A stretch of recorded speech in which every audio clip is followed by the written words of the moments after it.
Nanti dijelaskan di hadis terakhir. Kemudian setelah aku nanti wafat, kalian akan melihat urusan-urusan yang kalian tak kenali. Tunkirunaha itu apa? Tidak dikenali oleh kalian. Ya, kalian itu artinya orang-orang yang hidup sejaman dengan Rasul, ya. Jadi yang sekarang ini kamu lihat, ini yang normal. Nanti setelah wafat, kata Rasul, akan muncul banyak urusan yang kalian nih heran, kok bisa ya? Paham ya? Selanjutnya para sahabat yang kumpul dengan Rasul bertanya, "Ya Rasulullah, kaifa ta'muruna?" Wahai utusan Allah,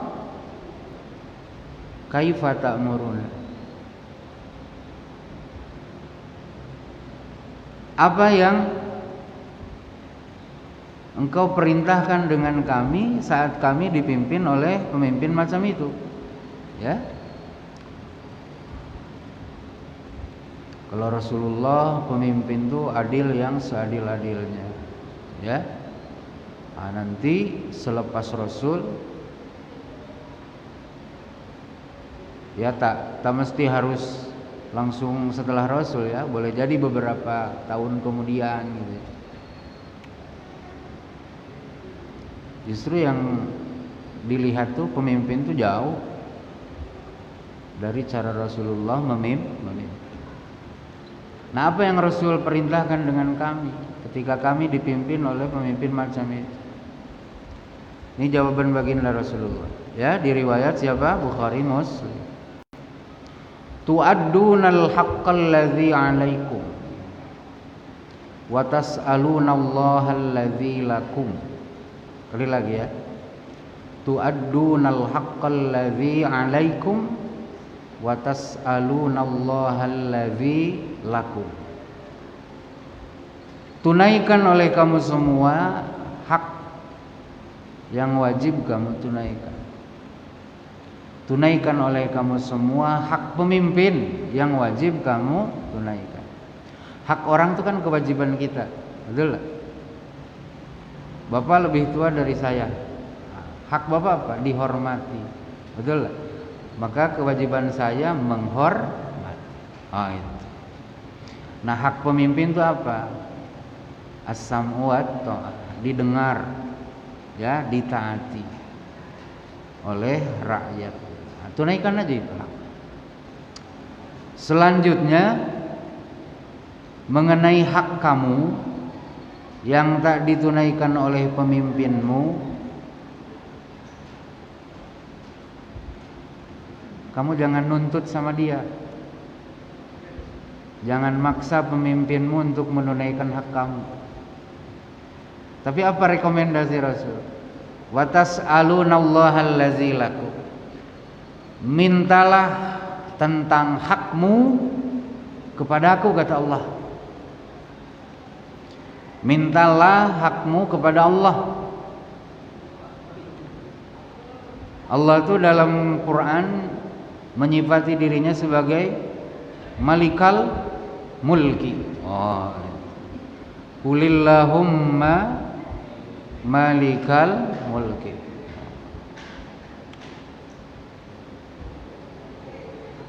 Awas, mulki mah lain presiden, Pak, ya. Mulki mah raja.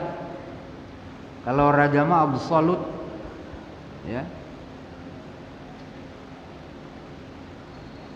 Raja mah absolut.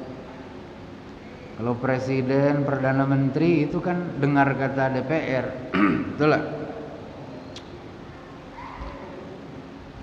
Raja saja Tuhannya itu Allah, apalagi presiden, apalagi perdana menteri, ya, apalagi menteri.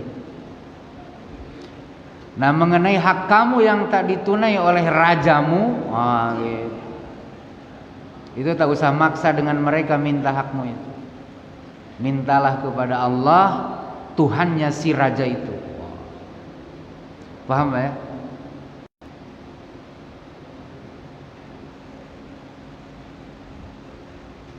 Tapi berat nih nerima hadis ini, betul. Berat nerima hadis. Maka saya ulang-ulang ini. Sebenarnya saya bisa percepat nih, saya baca aja terjemah ya. Nah, biar kita semakin sering dengar, semakin mau hati menerima. Ini kan hadis ini bukan sekali diredaksikan oleh Rasul ini, betul lah? Di hadis sebelumnya di muttafaq alaih juga kan? Di hadis kanat banu Israila tasusuhumul anbiya kullama halaka nabiyyun khalafahu nabiyyun akhar wa annahu la nabiyya ba'di, ya. Wasatakunu ba'di khulafa fama ta'muruna ya Rasulullah, gitu kan? Kata baginda Rasulullah, aufu bil baitil awwal wa'tuhum haqqahum was'alullaha alladzi lakum fa innallaha sa'iluhum amma stara'u. Itu kan? Kan sama tuh. Was'alullaha alladzi lakum. Cuman di redaksi itu pakai amar kan? Pakai fi'il amar. Kalau di sini menggunakan kalimat khabari.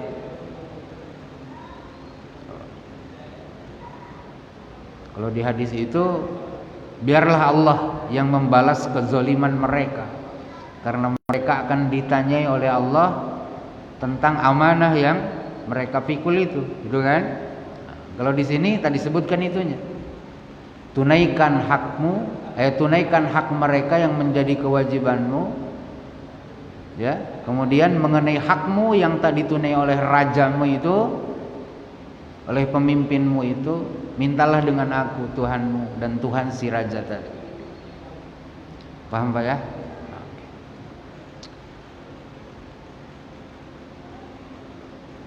Ini kata Ibnu Alan. Ini hadis ini kata beliau dalilun ala adamit ta'arrudi lil a'immah wa injaru wal i'timadi ala mukafaatillahi ta'ala. Ini hadis ini jadi dalil, jadi dasar mengenai kaidah kita hidup bernegara, ya, berpemerintahan. Apa itu? Tidak boleh ta'arrud lil a'immah. Tidak boleh berbentrok dengan pemimpin. Tidak boleh berbentrok, berperang, apalagi mencabut ketaatan daripada pemimpin. Meskipun mereka dolim. Kemudian ini hadis juga jadi dalil bahwa bagi kita rakyat muslim cukup beriktimad, berserah diri, bertawakal kepada pembalasan Allah Subhanahu wa ta'ala. Ini bukan kata saya ya. Ini kata seorang pensyarah hadis, Ibnu Alan. Kalau udah berani nyarah hadis ya udah hafal hadis Pak ya. Kita baca aja. Paham Pak ya? Oke. Awas. Yang dilarang itu apa? Ta'arrudil a'immah. Mencabut ketaatan, mencabut baiat, menyatakan kita keluar dari kepemimpinan dia. Nah itu yang dilarang. Paham? Nah, itu. Adapun kita tidak setuju dengan kebijakan dia yang zalim, itu wajib, ya, mengingatkan pemimpin atas kezalimannya itu wajib. Bahkan dalam hadis lain disebut jihad kedua setelah berperang dengan orang kafir adalah qaulu haqqin inda sultanin jairin. Berani mengatakan kebenaran di hadapan pemimpin yang zalim. Berani mengatakan itu artinya berani mengingatkan. Berani mengingatkan. Paham ya? Tapi ingat-ingat, kan sudah diulang oleh saya. Kezaliman itu ketika kebijakan, aturan, undang-undang yang dibuat itu bertentangan dengan apa yang diwajibkan awas, diwajibkan atau bertentangan dengan aturan Allah, aturan Rasul yang diharamkan. Ingat-ingat ya. Ingat-ingat itu. Itu baru disebut kezaliman. Harus paham ini. Makanya kita dari kecil kan oleh guru MDA dulu ya. Saya dulu waktu SD tuh lepas sekolah tuh dari jam 2 sampai asar ada MDA dulu kan. Hukum tuh disebutkan ada 5 katanya kan. Wajib, haram, sunat, makruh, mubah. Nah, itu ingat-ingat itu. Ya, ingat-ingat itu. Nah, ada dosa ini hanya di kelompok 1 dan 2. Yang pertama yaitu wajib. Kalau tak ditunai dosa maksiat namanya. Haram. Kalau larangan itu kita labrak, di situ ada dosa, ada maksiat. Ini aja dosa itu. Mudah agama nih Ustaz. Betul lah. Allah tuh tahu, ya kebanyakan manusia tuh berat taat itu. Maka hanya 2 hal aja. Maka jangan berlebih. Nak nyunat, nak wajibin yang sunat, nak haramin yang makruh gitu. Tak usah gitu kali lah. Betul lah, berat sendiri nanti. Ya? Boleh. Kalau Ustaz nanya tuh boleh aja.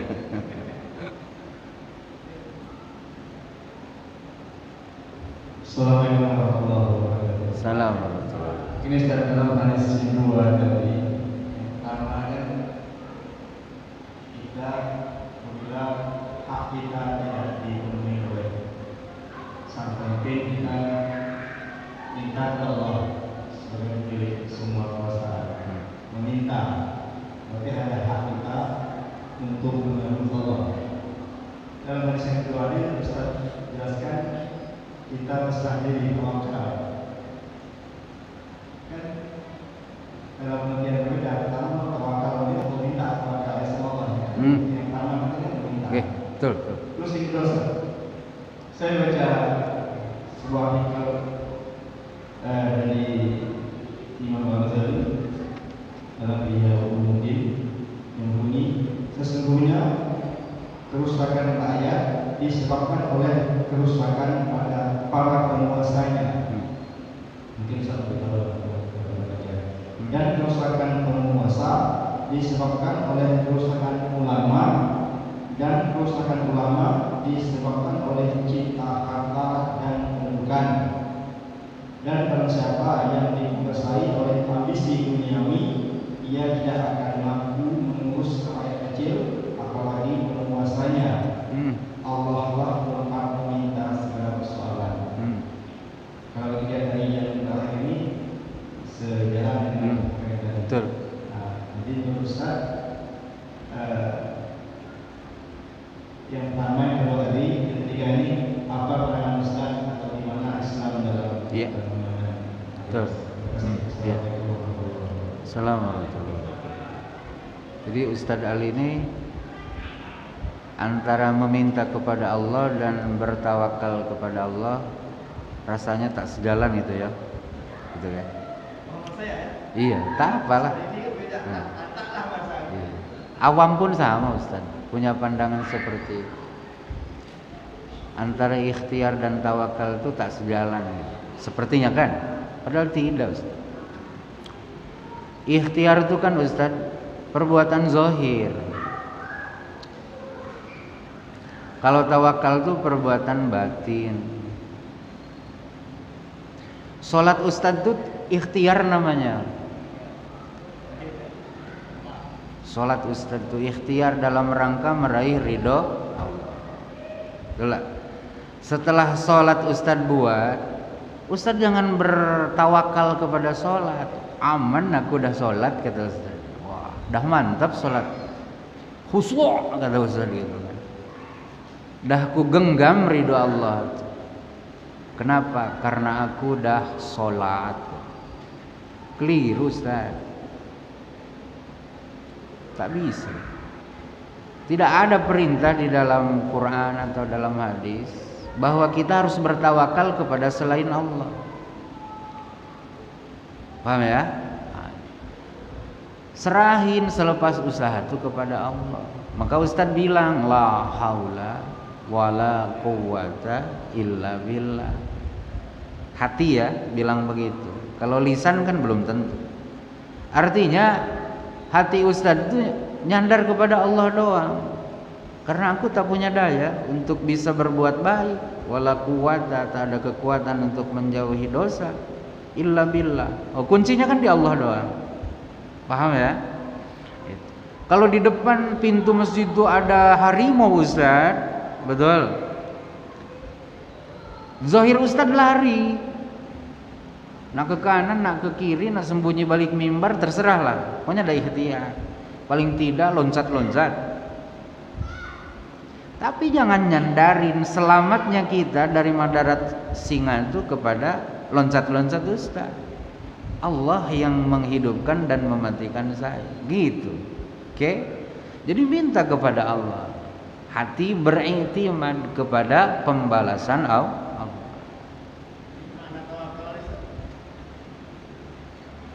Makna tawakal, penyerahan penuh kepada Allah dan meyakini bahwa ikhtiar kita tidak mempengaruhi apapun yang ditetapkan. Itu tawakul. Paham enggak? Tawakul tuh di sini. Jadi kalau orang diare pergi ke dokter, kata Ustaz, tawakal aja dengan Allah. Ngapa ke dokter kau nih ya? Musyrik, kata Ustaz. Wah, itu Ustaznya yang keliru. Pergi ke dokter tapi bertawakal kepada Allah bahwa madarat penyakit ini hanya akan hilang ketika ada kehendak. Upaya kita tak akan memberi pengaruh sedikit pun terhadap ketetapan Allah. Pastikan itu. Wih, keliru lah itu. Tak bisa. Bukan lantak lah. Kan gitu. Ustadz jalan kaki ke Batu 20 Uban kan, jalan kaki di tengah. Ngapa Ustadz di tengah? Aku tawakal, tabrak mobil, lantak lah gitu. Udahlah balik tinggal nama lah. Paham enggak? Kalau tawakal maknanya lantaklah, maka tak adalah perang Badar. Tak ada dakwah Rasul. Tak adalah hijrah Makkah Madinah, Makkah Habasyah dah. Ngapa? Lantaklah, kan gitu. Tak ada. Oke? Nah, yang kedua, pernyataan Imam Ghazali itu betul Ustaz. Ya, betul Ustaz. Cuman yang Ustaz kan belum puas dengan jawaban saya kemarin itu. Ustaz itu belum puas, makanya nyari artikel Imam Ghazali. Enggak lah, saya juga guyon Ustaz. Ustaz jangan makan nanti. Jangan makan nanti lah, guyon juga saya. Biar cair sedikit Ustaz. Betul Ustaz, apa yang disampaikan oleh Hujjatul Islam. Awas, Imam Ghazali itu Hujjatul Islam Ustaz. Bukan kata orang hari ini, orang dulu yang bilang begitu. Makanya jangan nyinyir sama Imam Ghazali. Kualat nanti gitu. Betul. Kualat itu artinya lam yuwakir haqqa kabirina lah, bahasa hadis mah ya. Tidak menghargai, tidak menghormati orang yang lebih tua dari kita. Tua itu boleh jadi tak seumur dengan kita, senior kita. Betul lah. Laisa minna kata Rasul, bukan bagian dari umatku kata Rasul kalau tak menghargai seniornya gitu ya. Imam Ghazali itu senior Pak, senior berapa abad dari kita. Kita nih ya cacing lah yang hidup sekarang nih dibandingkan beliau ya. Maka hargai, jangan ngecilin harkat keilmuannya. Itu sudah diakui orang ya. Kalau kita kan belum diakui siapa-siapa. Betul lah. Betul itu. Bukan berarti bahwa dialah faktor satu-satunya. Betul. Bukan berarti dialah faktor satu-satunya. Yang boleh jadi pemimpin adalah penentu faktor kebengkrapan itu betul jadi. Ya, dominan. Karena urusan orang banyak kan ada di lisan dia. Nah, gitu kan? Jadi kalau lisan dianya tak terjaga, dolim tadi, aturannya tidak memperhitungkan kemaslahatan orang banyak, jelas ya memberi efek kepada yang banyak kan. Bukan berarti itu satu-satunya, faktor lain pun sama. Coba sekarang Ustaz, pemimpinnya ya Allah pintar, hafal Quran, adil, betul lah, mengerti mana hak diri mana hak orang, tapi rakyatnya zolim, kira-kira jadi baldatun thayyibatun rabbun ghafur dah? Kan tidak juga. Betul lah. Kan? Nah, gitu. Jadi artinya takkan bersuara tangan nih kalau tidak bersambut dengan tangan satunya lagi. Betul lah? Bukan? Coba gini. Ininya kencang tapi ininya gini. Keluar ada kekuatan? Tak. Cuman ada yang lebih dominan, ada yang di bawahnya. Betul lah? Nah, kezaliman ini akan berpengaruh luas kalau datangnya dari seorang sultan, dari seorang imam, dari seorang pemimpin. Terus, paham ya? Nah, itu statement Imam Nawawi. Jadi faktor dominan kezaliman itu akan memberikan efek bahaya yang banyak dan besar ketika datangnya itu dari pemimpin. Oke, jelas. Biasanya ya, biasanya pemimpin itu kan membutuhkan para pembantu kebijakan. Nah, dulu ya, ulama itu menjadi partner. Ya, menjadi partner pemimpin. Karena ala kulli hal, rakyat tuh betul lah, takdim dengan ulama itu luar biasa dari dulu ya. Karena dari hati ulama itulah muara-muara kebaikan ya yang diserap oleh orang kebanyakan. Nah, ulama ini memberikan kontribusi baik atau buruk kepada imam tadi. Contoh lah ya, yang menyiksa Imam Ahmad bin Hambal itu kan yang mempengaruhinya tuh bukan orang-orang pasar, bukan orang-orang terminal. Ya, orang yang menurut masyarakat di zamannya adalah orang ilmuwan, gitu loh. Yang punya pemahaman bahwa Quran ini tak qadim, kalamullah itu bukan qadim, tapi hadis, makhluk. Betul lah. Itu yang menghembuskan pemahaman itu kan ilmuwan.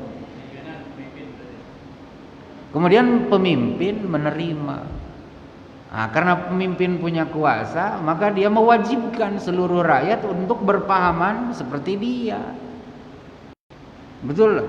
Jadi ulama-ulama yang lurus kayak Imam Ahmad bin Hambal, betul lah, kayak Imam Asy-Syafi'i, itu kan kena batunya. Paham lah? Motivasinya bisa banyak Ustaz. Karena ingin syuhrah, ingin terkenal, karena ingin kebenaran menurut versinya, ingin diakui oleh orang banyak. Mungkin boleh jadi karena ingin pundi-pundi kekayaan. Ya ulama bukan su'un. Ulama su'un, ulama elek, ulama jelek. Tapi awas Ustaz, jangan. Hah? Apa tuh? Ya kurang lebih lah, gitu ya. Cuman satu hal, karena kita nih menilai orang dari jauh, jangan cepat menyimpulkan. Betul lah, jangan cepat menyimpulkan. Contoh, saya balik kerja dari Batu 22, tiba-tiba di jalan tuh ketemu sama ustadz aja lah ya, mak di belakangnya tuh ada cewek seksi, tak pakai jilbab, menor. Saya langsung dalam mobil, "Ma, Ustadz Ali percuma jadi imam," kata saya. Bawa cewek. Coba bagaimana efeknya kalau saya foto, di-share sama bapak. Langsung sore itu kena pecat, "Keluar Ustadz." Kenapa? Saya menilai buruk kawan nih tanpa konfirmasi. Ternyata punya cerita. Ini perempuan nih kelabrak dia, nak dibawa ke rumah sakit. Tak mungkin nyari kerudung dulu. Betul lah. Wong dia dah gitu kan, nak lepas nyawa. Tak mungkin Ustadz, "Bu, tolong antar kerudung sama gamis." Kenapa? Ini cewek kenapa ke abang nih, tapi seksi. Tak mungkin. Pasti Ustadz ngebut. Paham enggak? Gitu. Nah, maksud saya begini. Ketika Bapak melihat orang ulama berilmu mepet dengan umaro, jangan cepat komen ulama su gitu Ustaz. Hati-hati loh. Ulama tuh ilmunya banyak, tak satu jalur. Betul lah. Banyak jalan menuju Roma, semuanya ada di sini. Pilihan-pilihan alternatif terbaik tuh ada. Bukan kayak kuda yang pakai kacamata, hanya nonton satu aja jalan. Udah. Paham enggak? Jadi bukan hak kita untuk menilai dia ulama su atau bukan. Apalagi kita hanya menilai dari kejauhan. Penting ini Pak. Karena ketika ulama sudah dikomen su, ya Allah, itu efeknya kemana-mana Pak. Betul lah. Bukan hanya pihak yang terlibat langsung, orang yang dilabeli ulama yang lain yang tak tahu menau apa-apa pun akan kena imbas. Paling tidak dicemeh jamaah. Tahulah aku ada maunya dia. Paham tak? Efeknya nauzubillahi min. Nah, ini fitnahnya lebih besar. Paham Pak ya? Ya ulama pun sama, manusia juga. Betul lah, manusia juga. Kadang ada hilafnya, ada keliru. Itu tadi Ustaz, wa annahu la nabiyya ba'di. Bahwa setelahku itu tak ada nabi lagi. Artinya tidak ada yang dijamin Allah sebagai 100% kebenaran ucapan dan perilaku. Oke? Oke ya? Nah. Aduh, hadis 9 ya, di riwayat Bukhari Muslim juga ini. Kalau tadi dari sahabat Abdullah bin Mas'ud, kalau sekarang dari sahabat Rasulullah Abu Hurairah radhiyallahu taala anhu. Kata beliau begini, bersabda utusan Allah sallallahu, "Man ata'ani faqad ata'allah." Siapa yang mentaatiku itu Rasul maksudnya, faqad ata'allah, maka itu maknanya dia telah mentaati Allah. Maka di firman pertama yang kita baca tentang ulil amri ini, ya ayyuhalladzina amanu atiullaha wa atiur rasulah. Jadi ati'u diulang 2 kali kan, untuk Allah dan untuk Rasul. Itu maknanya mentaati Allah, mentaati Rasul ini mutlak Pak. Tak payah tanya-tanya lagi. Ini ucapan Rasul ini sejalan dengan Quran dah. Oh, tak payah lagi itu. Wa ma yantiqu 'anil hawa in huwa illa wahyun yuha. Tak ada kata terucapkan olehku kecuali itu adalah wahyu. Tapi kalau bukan Rasul, atiunya tuh disebut. Wa ulil amri minkum, atiunya tak disebut lagi. Itu maknanya kata ulama apa? Kalau yang ditaati itu selain Rasul, maka kamu harus konfirmasi dulu ke Allah dan ke Rasulmu. Sejalan enggak dengan firman-Nya? Sejalan enggak dengan sabdanya? Oh, sejalan. Sejalan tuh paling tidak sejajar ataupun tidak bertabrakan. Nah, itulah paling tidak sejalan tuh ya. Jadi kalau tak bertabrakan, taati dia. Paham Pak ya? Taati dia. Waman asani faqad asallaha. Siapa orang yang mendurhakaiku kata Rasul, maka itu artinya dia mendurhakai Allah. Itu kan dah kita paham. Berikutnya yang nyambung ke judul. Waman yuti'il amira faqad ata'ani wa may ya'sil amira faqad asani. Siapa yang taat kepada amirnya, amir itu pemerintahnya. Ada di Timur Tengah namanya emirat. Emirat dari amaro kan? Barang siapa taat kepada pemerintahnya, maka itu artinya dia telah mentaatiku, kata Rasul. Paham ya? Jadi sekali lagi saya kasih contoh di awal-awal dulu. Kalau bapak nikahan dicatatkan di KUA dan itu adalah perintah ulil amri kita, itu artinya bapak sedang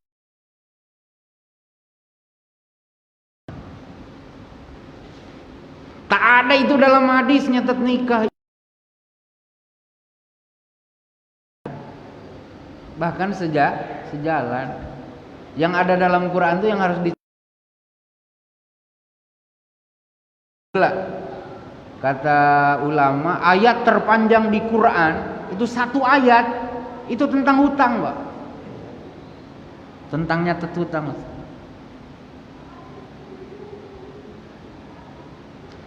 Bapak dihutang sama saya 10 juta. Terus sampai bapak pensiun tak saya bayar. Gondok, Pak. Gondok kan? Bapak punya anak putri satu-satunya, nikah dengan seorang laki-laki. Setelah 10 tahun itu berumah tangga, tiba-tiba laki-laki itu mengingkari dia istrinya.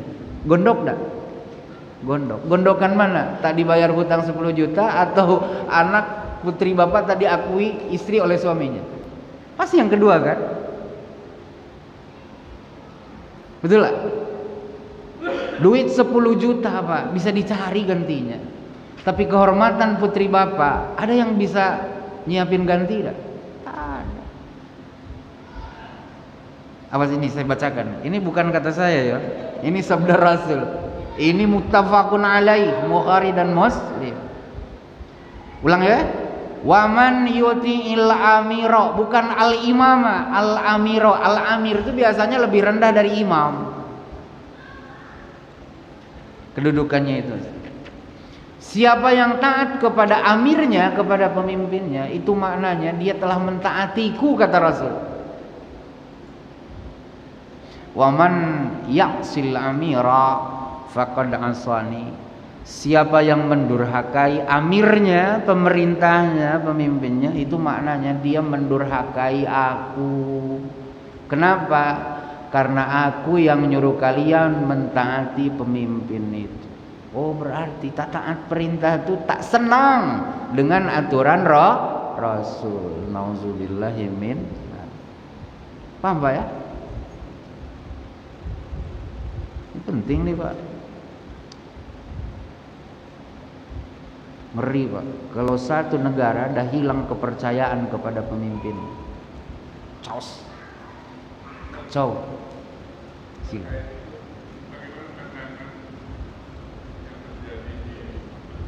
Okay. Ya.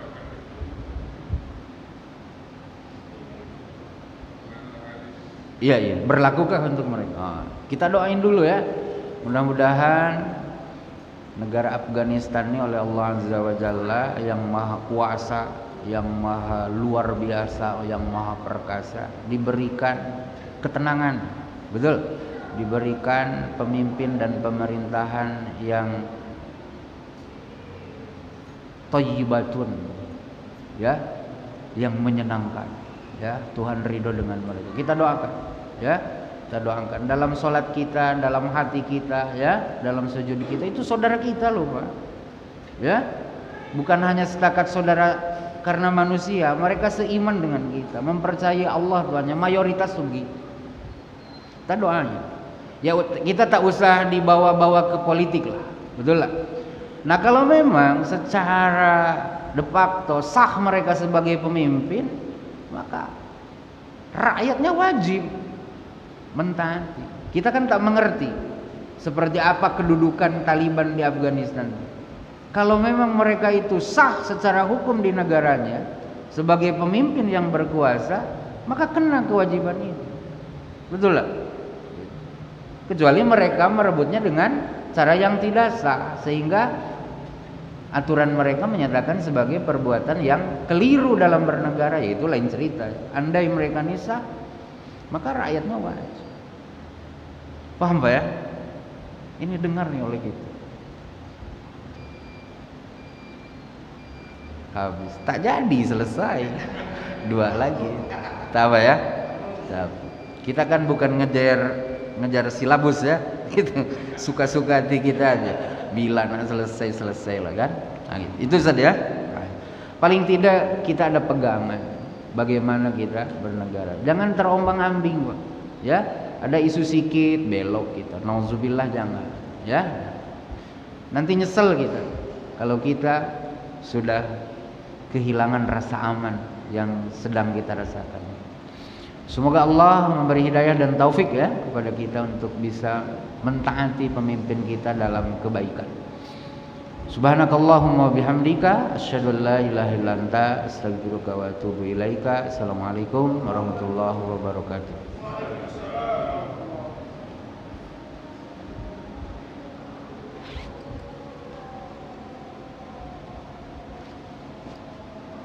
Jazakallah. Betul nun tadi.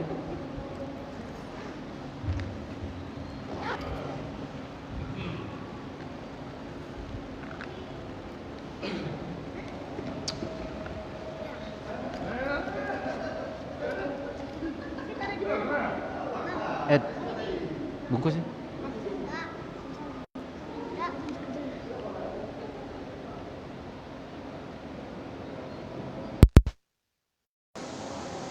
Kopi. Dibungkus lah. Oh, ini mau bazir.